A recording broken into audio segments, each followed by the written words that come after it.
Yeah, thank you very much. Thank you, everyone. Thank you, Yes, we see.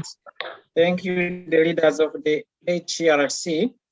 So allow me to take you through this short presentation on small hydropower, the status in Rwanda, and the connection with agriculture and the other renewable energy domains.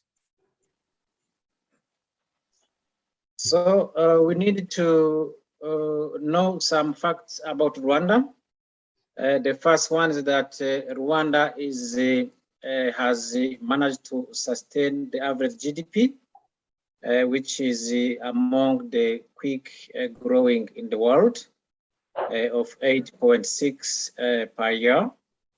Then Rwanda is also among the one of the 5 hottest countries for investment, and Rwanda ranks 22nd in protecting investors, and they are as well untapped business opportunities, for example, in the knowledge-based sectors, real estate and the construction, as well as energy, which is matching with the objective of this seminar.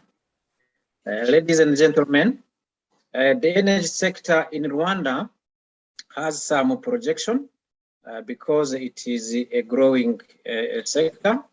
The government of Rwanda, as we speak now, has the objective of increasing the electricity generated from 228 megawatt to 556 megawatt as of 2024. So again, the Rwanda government intends to reduce the biomass usage from 79.9% to 42%. That is by the year 2024. So another fact is that the Rwanda government has also among its targets to reduce, to increase the access to electricity to 100% of the household by the year 2024. So regarding the core objective of this seminar, it's important to note that Rwanda has 333 potential sites for hydropower countrywide, and these include small hydropower, that means mini hydropower, micro hydropower, and a pico hydropower. So these structures are normally managed by the government or private institutions, local communities, or sometimes the government can lease them to the private sector. So ladies and gentlemen, allow me to also highlight the importance of renewable energy such as the solar energy, because Rwanda is endowed with sufficient solar radiation, that is about 5 kilowatts per meter square per day.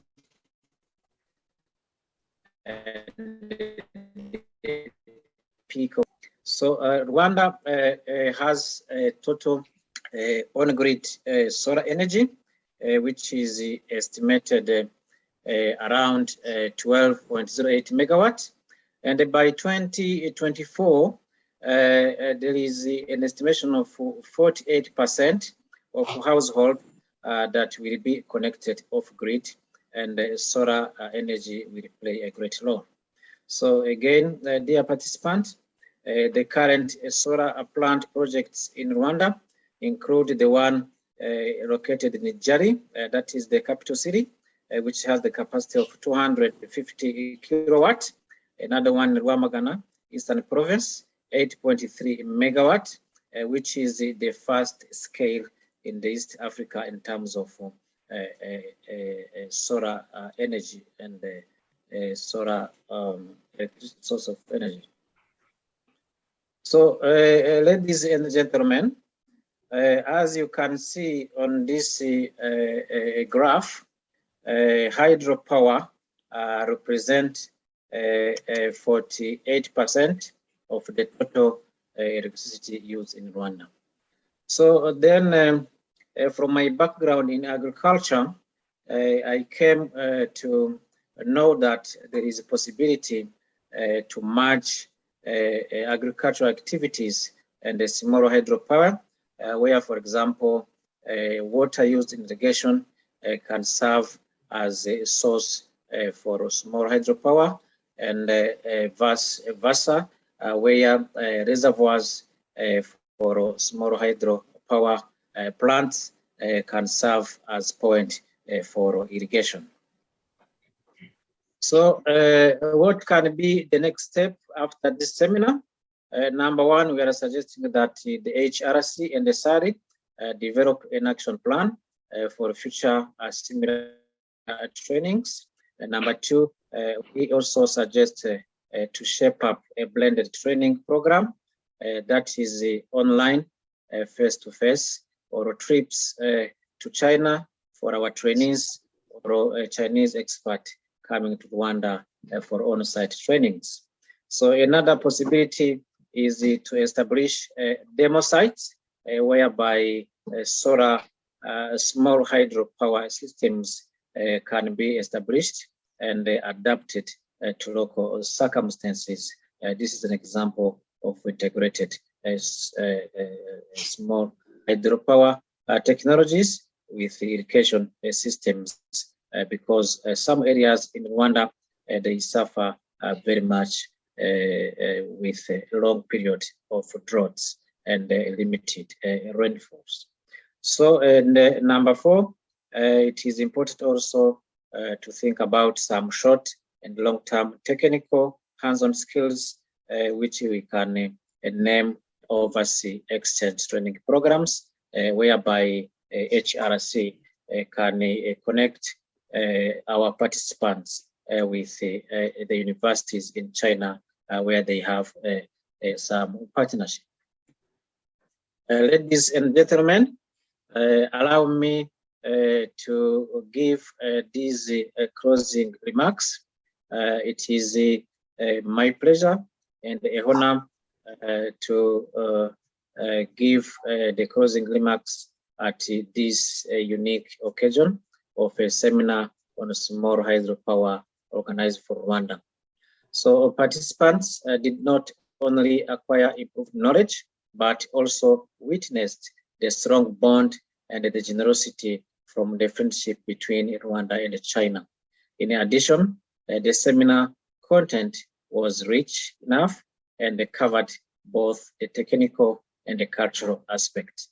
I remember so many areas we virtually visited to get exposed to China cultures, and I remember a couple of lectures that concentrated on learning the basics of the Chinese language. That was very amusing.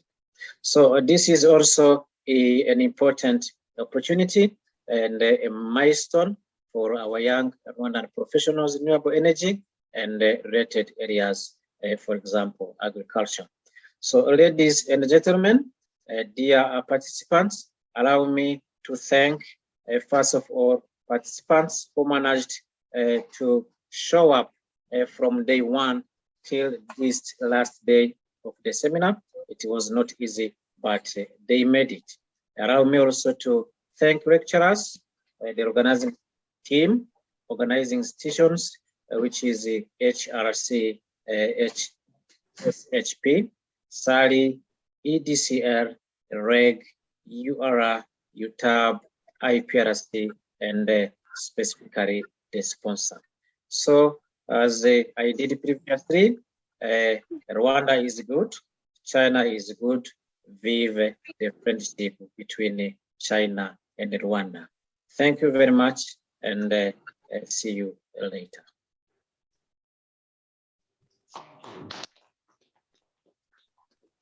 Thank you, Dr. Alexander, for your great presentation and warm speech. And I believe that starting from this seminar, our cooperation will be deepened, and we will and should work together to make more cooperation between us. to happen.